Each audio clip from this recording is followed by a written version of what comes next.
So, what are the considerations when I have a problem like example A up there?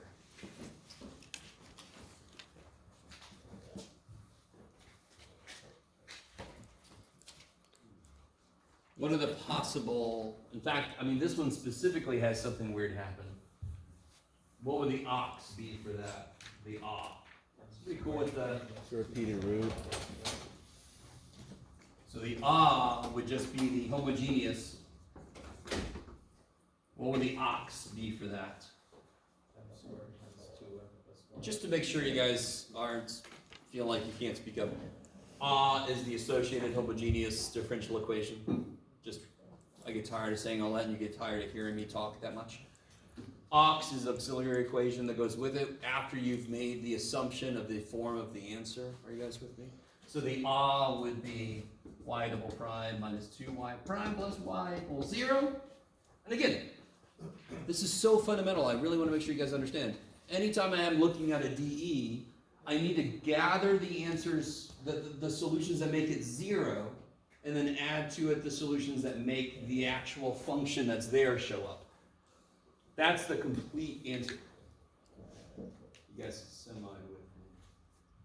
Okay. Sort of like, real quick. Let me see. Shit, this could be, all right. So when I integrate x, what do I get? That's crazy.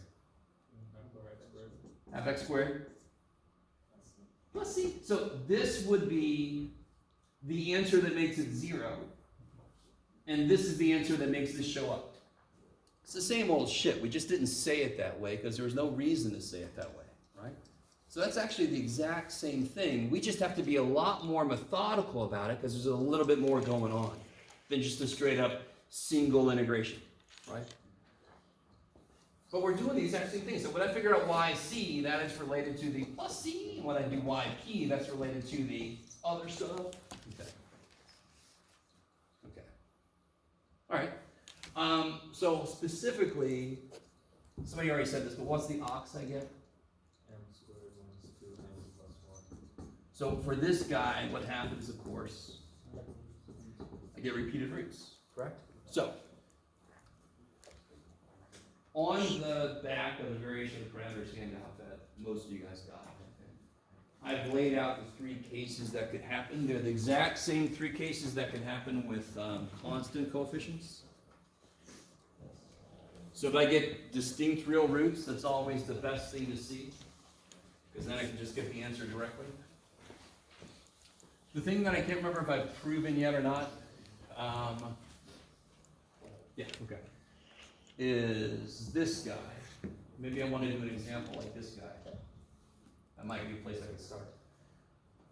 And of course, when I get repeated real roots for, like the one I just had up here and just erased, of course, because I'm really mean to myself.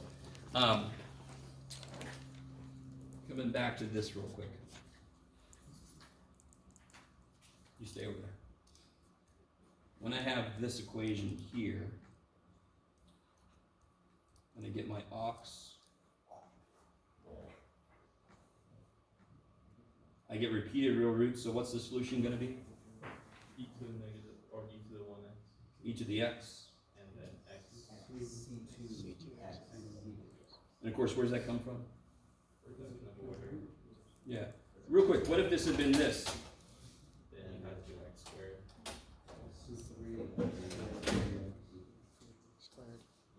Yeah, okay, cool. I like it. Right? You guys kind of, and of course, where do those further answers come from? Reduction of order. I love it. Okay. With Cauchy Euler. Cauchy Euler is just one where the coefficients aren't constant. They're specifically kind of like degrees that go along with the order of the term. So what I mean by that is, like we have here,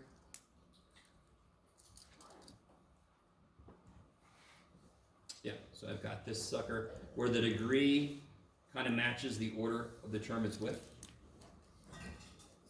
That's specifically Cauchy Euler. When I have that happening, I still assume the form of the answer, but of course it's going to look like that. And we talked about why that makes sense, because the way the derivatives work, I keep losing an x. and the differential equation itself is kind of like filling that x back in. So it makes sense to assume that answer. So the minute I do that, I'm going to get a kind of like an auxiliary equation just like we got before, and then one of three things can happen.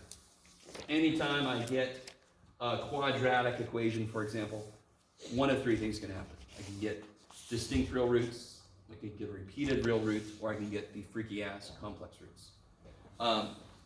So for this one right here, Jeff, for this one right here, where does that come from?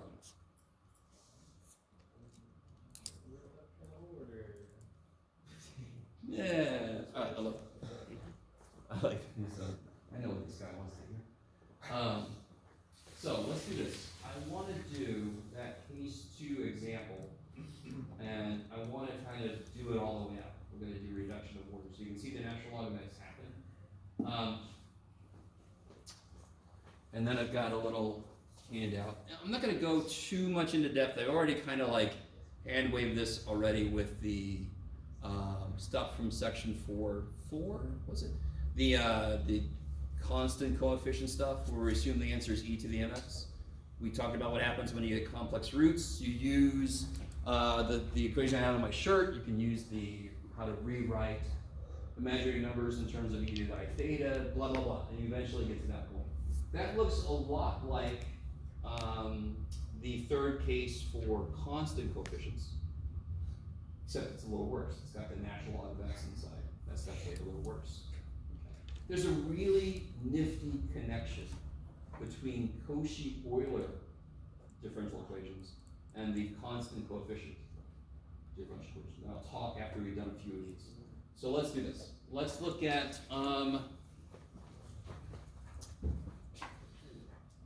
the example on case 2.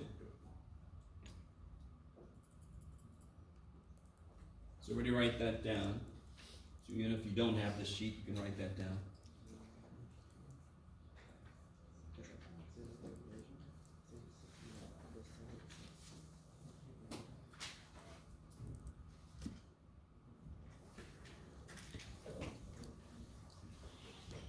Okay. Real quick, actually, yeah, let's do this first. All right, everybody has this written down? So let me just do what I can. As a teacher, I'm always trying to figure out, how do I screw your notes over the best I can?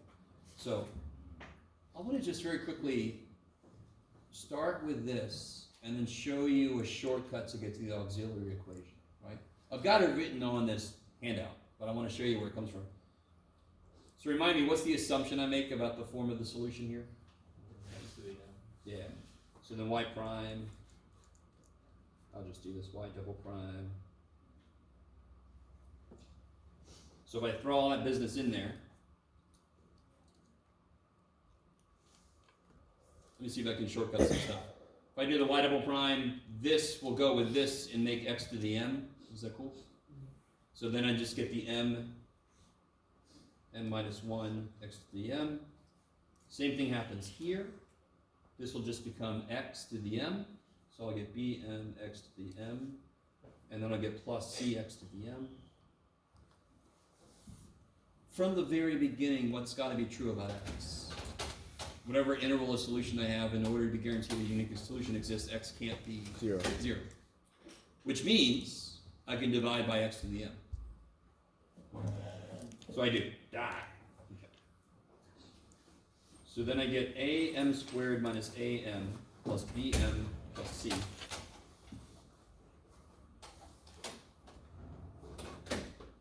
So I can rewrite this as am squared plus b minus am plus c.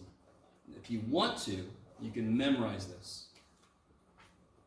That's the auxiliary equation. That's what the auxiliary equation becomes. Why is it worse than the auxiliary equation for constant coefficients? Because this stupid term has an m piece that goes with this stupid term. So it's not a direct translation. I can't just directly do it like I did with constant coefficients. Are you guys all with me? The auxiliary equation for constant coefficients is stupid easy.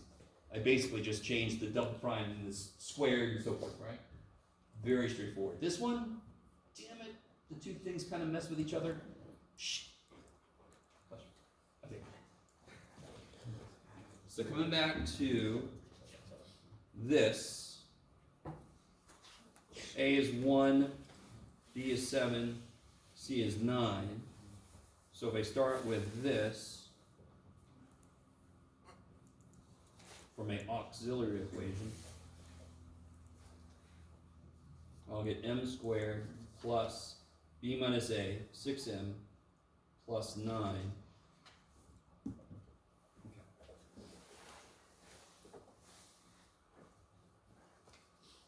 Alright, I like it. And of course, what's the solution I get for that? Repeated. M is -3, which leads to a singular answer, unfortunately for us.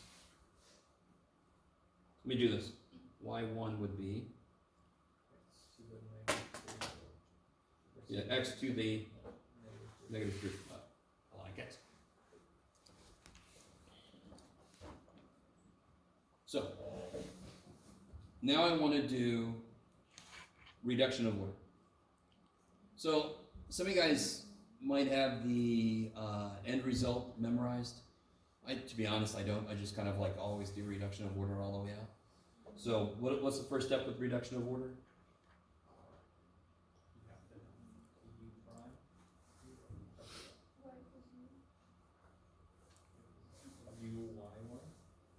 Hmm? Yeah, uy1. Okay. No. Careful. We're not trying to figure out why p. Oh, so yeah, y equals u1. You're good. You're good. I'm getting ahead of myself. So then I can do y prime. U prime, y1. And y, where was it? Y double prime.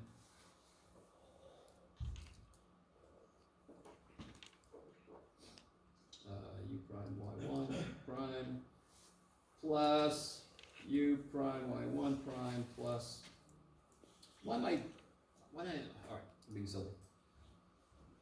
Later I'm going to do some general stuff. Let's make this more concrete. We know what y1 is. Okay. So I know y is u x to the -3. There we go. That's better. So then y, that's my, so we know what y1 is. I've got my theoretical hat on. I've got a specific thing I can use here. So y prime will be u prime x to the -3 minus 3 u prime x to the -4. Is that cool? Not u prime. Got it. Y double prime. Let me do this better. Minus 3 u prime x to the -4 minus another 3 u prime x to the -4 plus 12 u x to the -5. Okay. It's clear as mud. Okay.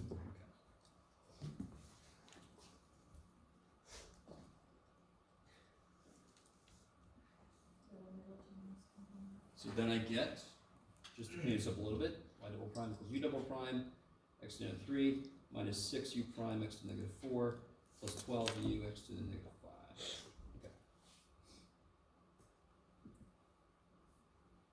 By the way, a nice thing about what I'm doing right now is, just like we did with constant coefficients, we're only going to do this process once, because then I can extend the idea to just kind of repeat. Sort of like what we did earlier when it had x e to the something x plus x squared e to the something x. We're going to get the exact same results here. I can just extend it. I never have to do this again for Cauchy Euler repeated roots. Right, I just want to do it once. Okay. So then we get, whoa. We plug all this business in and multiply all this by x squared. So we get u double prime x to the -1 minus 6u prime x to the -2 plus 12u x to the -3. So that's this part. Then I'm going to multiply this one by 7. 7u prime, 7x, sorry. X to the -2 minus 21 u x to the negative 3. How you guys doing out there? This is always so exciting. Okay. And then finally I'm going to do plus 9 this. Okay. Equals 0. Yay. So then I get u double prime x to the negative 1. Let's collect all our like terms. What do we got here? Yeah. So then I get plus u prime x to the negative 2. Yeah, 12 and negative 21. So then I get minus 9 u x to the negative 3. And the plus 9 u x to the negative 3. So these go away.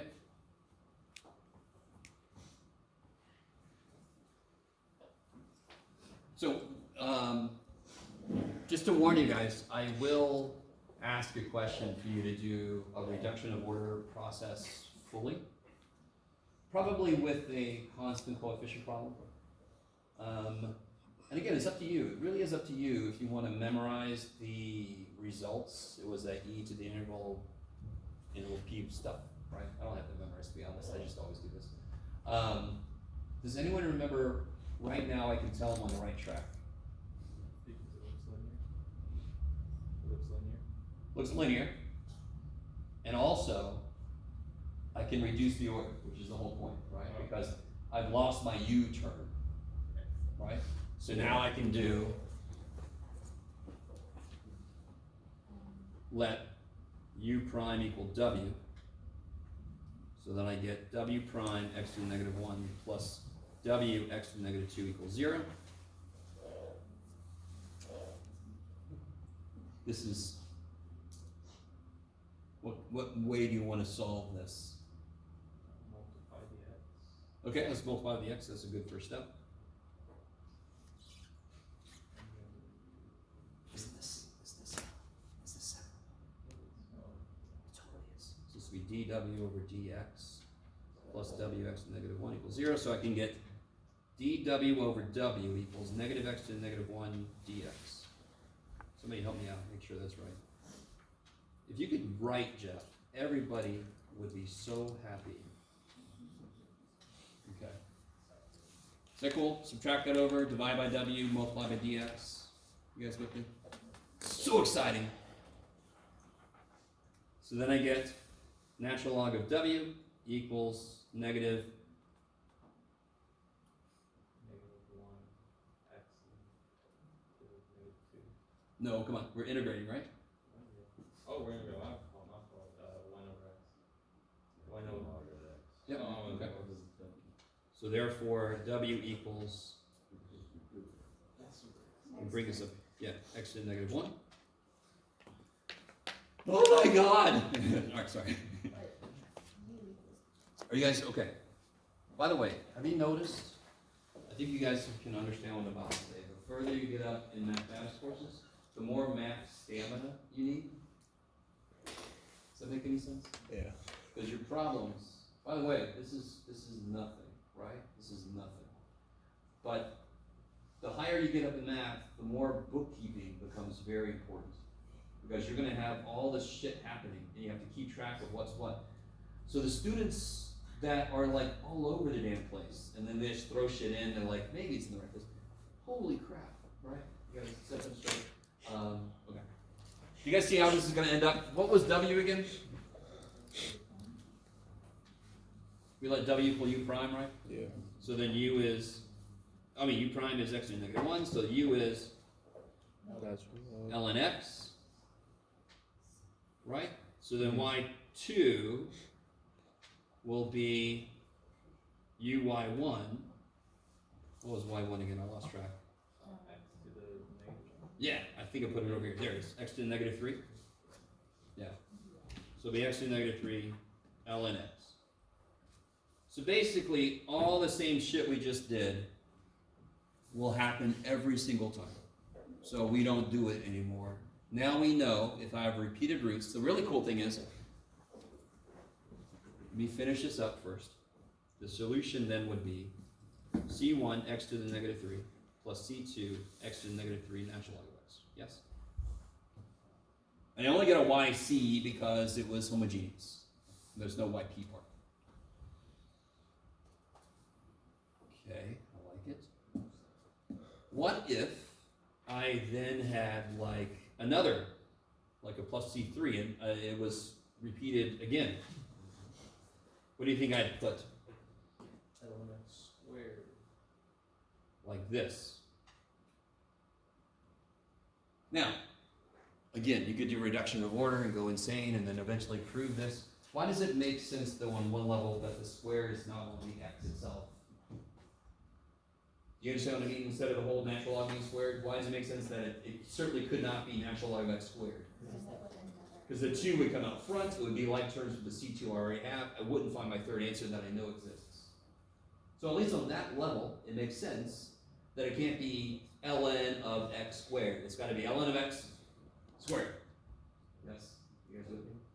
And of course, the mistake students make sometimes is the 2 comes down somehow magically, and that's not at all what happens here. Okay. Somebody with me? So we keep going forever. As many as you need. Yeah. Why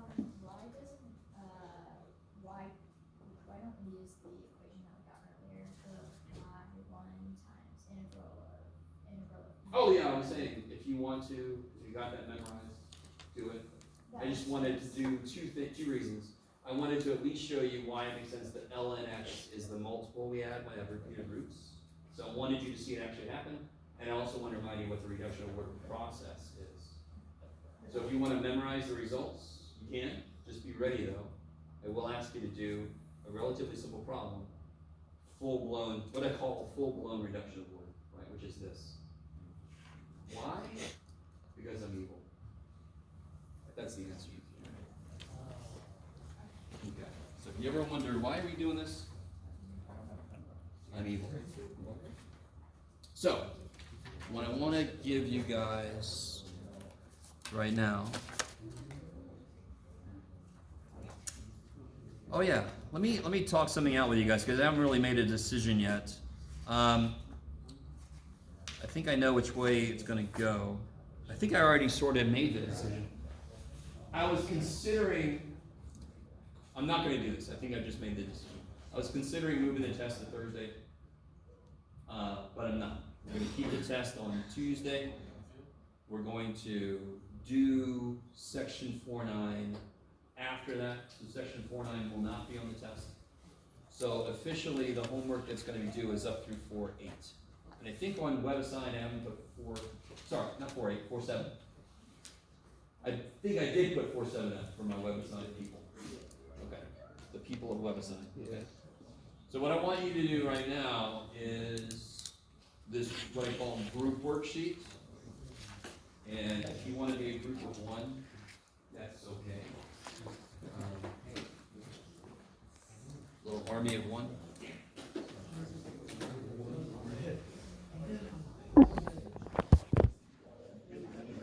AM is awesome.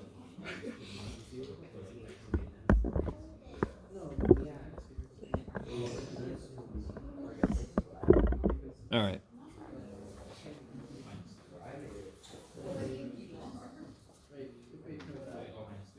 All right, guys, let me try to catch up to you. The first 2 were just supposed to be sort of nice ones, ease you into it, right?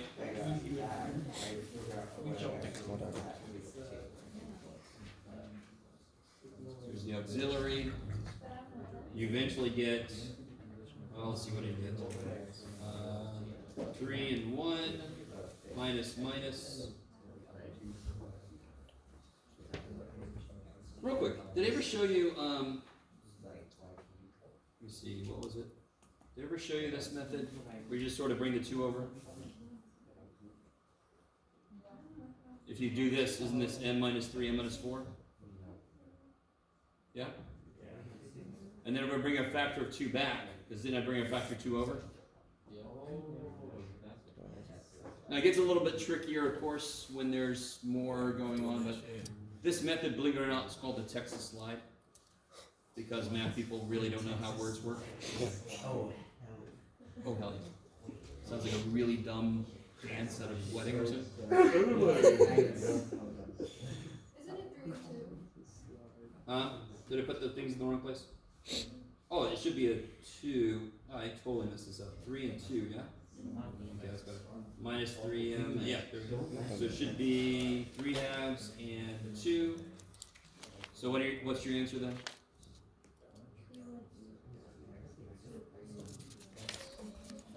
What is it? Sorry? Okay, cool.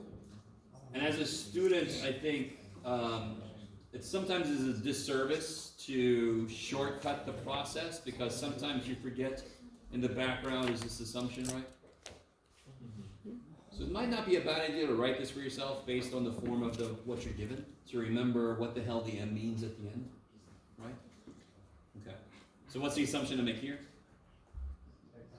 X to the m. If I jump straight to the auxiliary equation, I'll get m squared plus 3 minus 1, 2m minus 3. I like it. Or you could just substitute. You could just throw it in if you want to. The x to the m. You can throw that in. You guys all look at this is, what is this?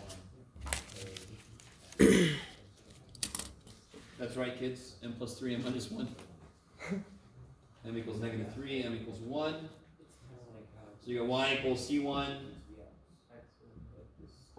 plus c2. Okay. Now, if one of these was repeated, I would just put like c3x ln x, for example, right? So the ln x is exactly the same as multiply by x here. Okay. If I had more time, damn it. There is a beautiful connection.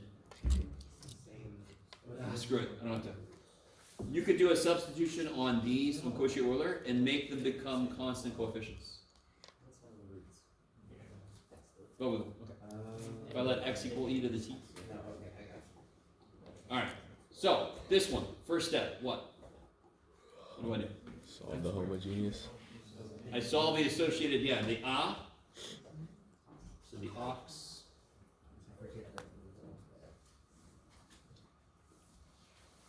And I get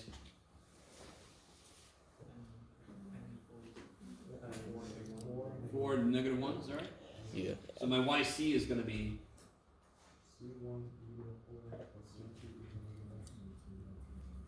kick ass. Thankfully, neither one of these is what? E to the 5x. Remember that? And again, the whole idea is really straightforward now that we know if it's not linearly independent, it cannot be a solution. If my YP is the same as like terms with an element of YC, that's going to make it 0. It's never going to make it 12 e to the 5x. But that didn't happen here, thank God. If it did happen here, what would I assume the form of my solution would look like? Not a e to the 5x. I'd have to assume it's a x e to the 5x. You guys with me? What really sucks is what's going to happen in a minute. Okay. Let's see. So I'm not done here.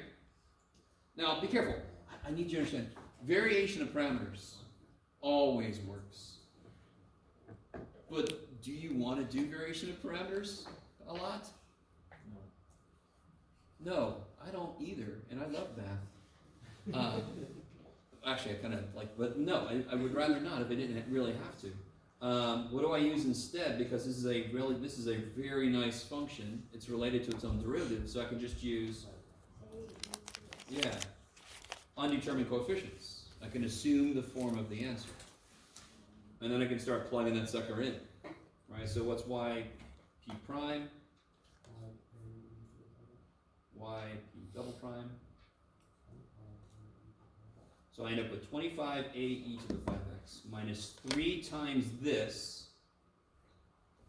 Where'd it go? Minus 4 times that equals 12 e to the 5x. And this one's a very nice example. 25 minus 15 is 10, minus 4 is 6. So 6a has to be 12, so therefore a is, holy shit, so what's y? And then what's my solution? Good, c1 e to the 4x plus 2 e to the 5x. Shabam! So there's your YC and your YP.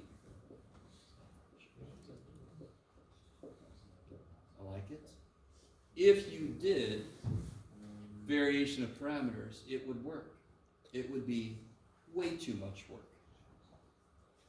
I would look at you a little weird, but it would work. Yeah. Okay. This one, there's a few different ways to do it, but the very first step, of course, is still our aux for what's my auxiliary equation look like? This one's a little weird maybe because the repeated dude is the constant, right?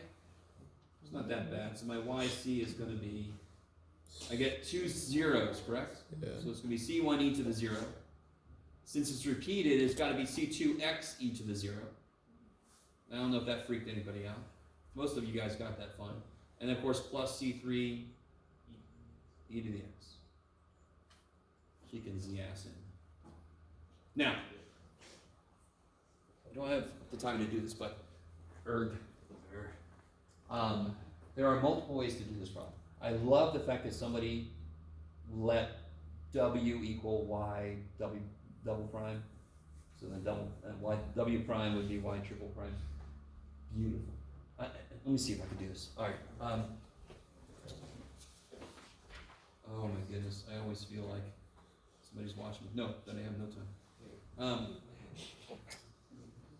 Okay, so let me do this first. If I just do undetermined coefficients, because this is obviously a fantastic function, -12, one of the best functions out there. One of the best. All right. I would assume yp to be a, but what's wrong with that? It's already here. Any constant makes it 0. Damn it, okay, I'll do that.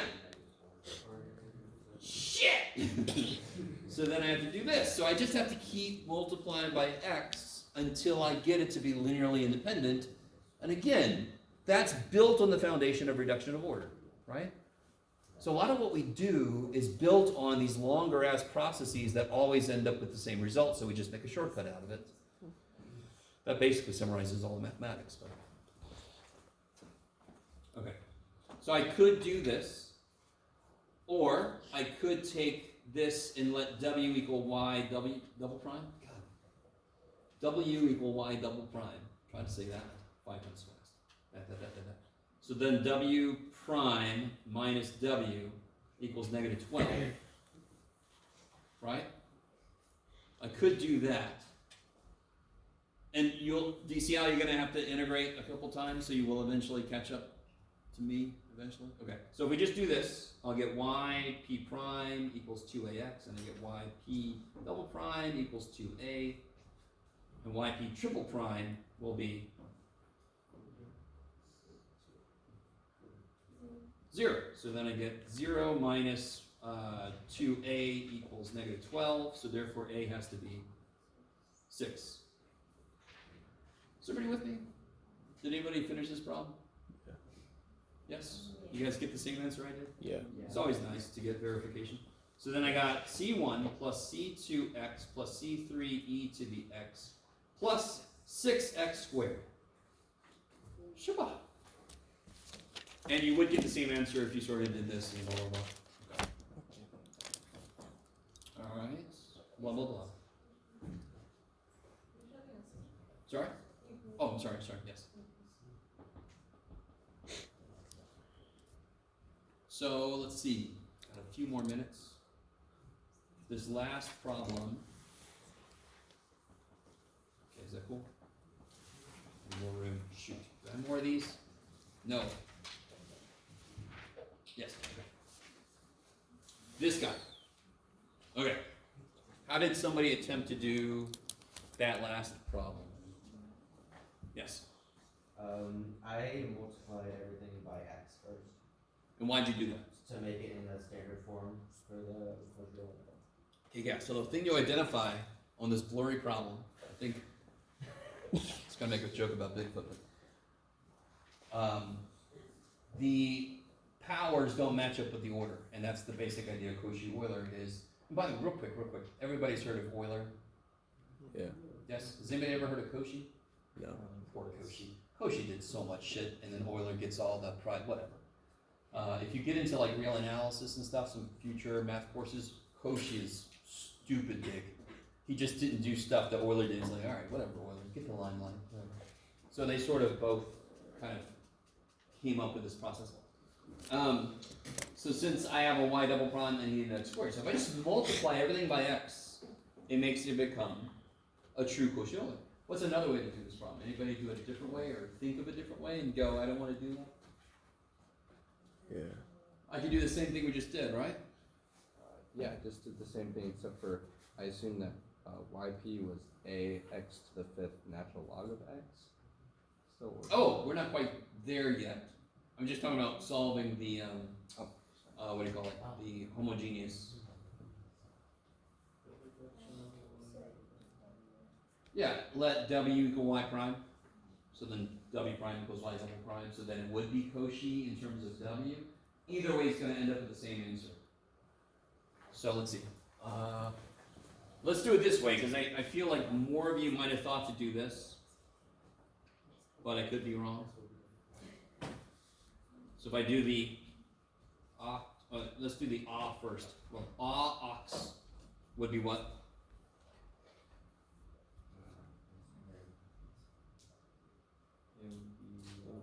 M squared.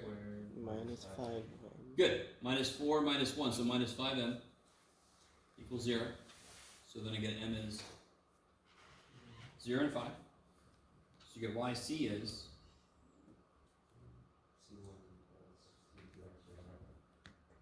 kick ass. I like it. Now, coming back to the original problem.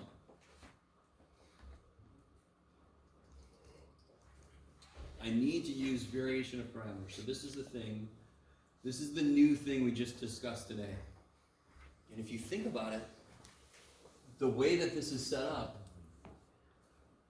I cannot assume the form of the answer the same way we do with the constant coefficient differential equations. I must use variation of parameter almost all the time. To be really honest, I can't remember. This might be a situation where I could. I'd have to play with it. But this happens so infrequently that we just don't even think about it. I just automatically do variation of parameters when I have the Cauchy Euler staring at me. Right? So, okay.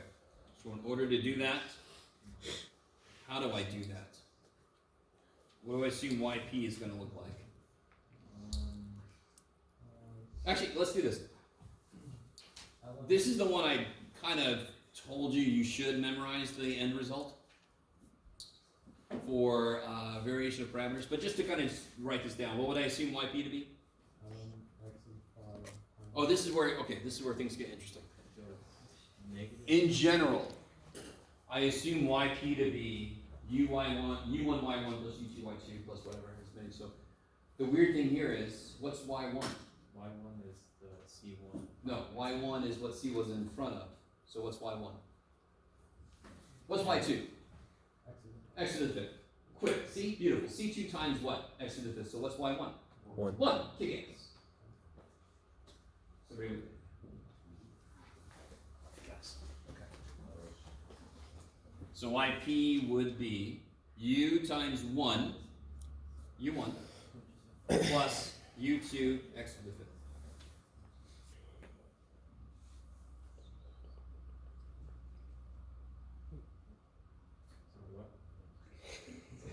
Yes?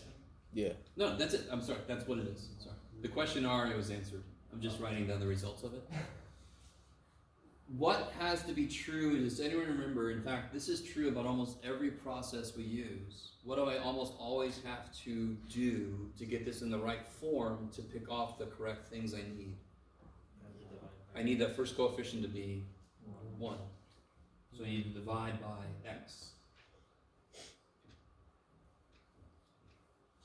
So what's f of x?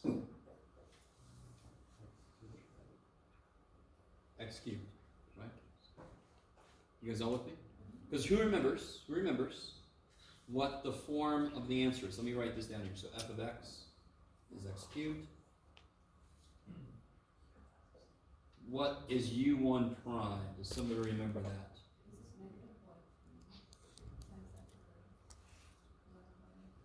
Wronskian, right? So let's do the Wronskian on the side here real quick. Sorry, Wronskian on the side. So I put my y1, my y2, I take the derivative, So what's my Wronskian? 5x to the 4, kick ass. So this will be negative y2 times f of x divided by the Wronskian. How you guys doing? You guys okay? So then u1 prime will be negative x to the 8th over x to the 4th, negative x to the 4th, so it'll be 1/5, negative 1/5 x to the 4th.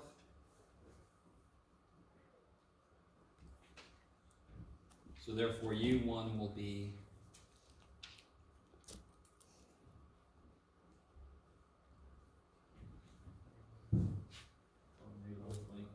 negative 1/25 x to the 5th.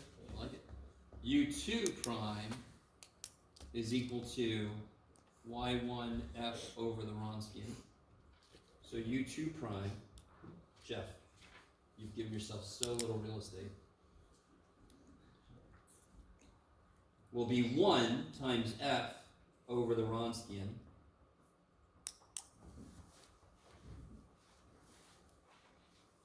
So this will be 1 over 5x. So what's u2?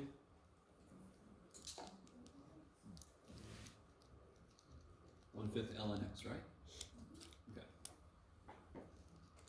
So now I can do yp was equal to u1 plus u2 times y2, which was x to the 5th, right? Yeah. Where do you want to go? There it is. So yp would equal negative 1/25 x to the 5th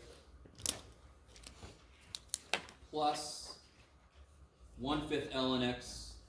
So 1/5 x to the 5th ln x. Ha! You guys are doing okay out there? No? What happened? So again, the process does not give the first shit what the elements are.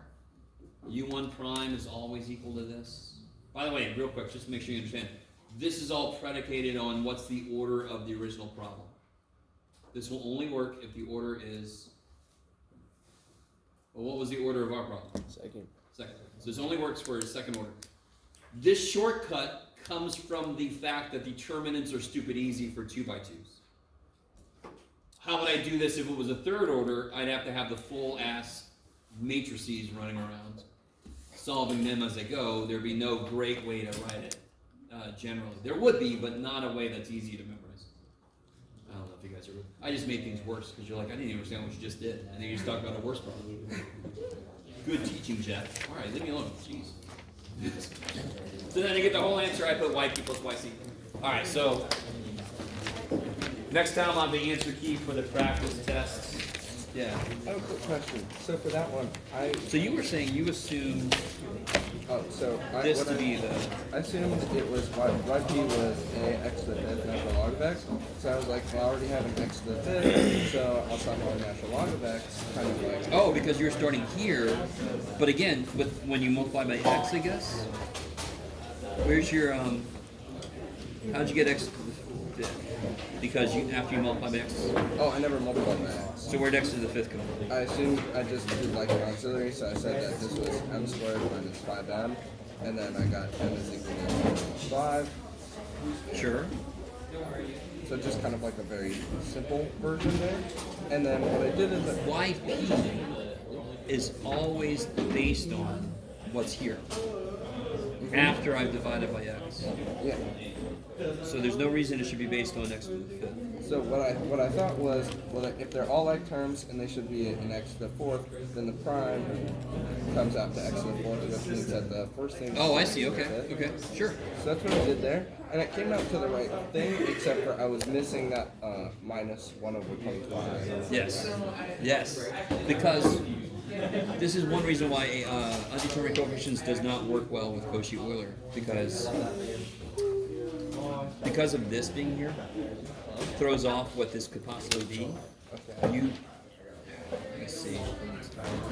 If you check your answer, did you try to check this? No, I didn't. So if you try to throw this in, you'll see if you actually end up with this at the end, right? And that would be interesting. You shouldn't, because that should be the answer. So you got, what was your answer again? You got 1/5, you got that piece, but you're missing that. Okay. Which would be a problem, let me think. I believe it would be a problem. Yeah, that would be interesting to do, to try to check your work and to see if you're missing, if it doesn't quite work out and you're missing something, maybe you can see you're missing what that would be, Yeah. right? Undetermined coefficients, like I said, off the top of my head, I can't remember what form of the DE undetermined coefficients for Cauchy Euler works, but it's not very often, right? We almost always use variation parameters for it. This feels like it might work, but then I need to know a little more about the assumptions of the form of the answer.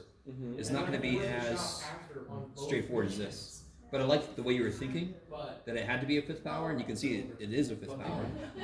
And since, what was your concern about the natural log again? Because this already has a fifth power. So that, you're fine. That would just get sucked in. So I think this is a situation where you can assume this. Okay, but I shouldn't say that this is. Yeah, okay. That's what I thought. So real quick, this, when I combine it with my YC, that's going to be like terms with the, Because like every single day I'm like, remember it. this. It's It's like easy. they. Oh. As I said, Yeah, so you're fine. Yeah. That probably is a situation where you can assume the form of it. I just didn't remember off the top of my head. So your thought process was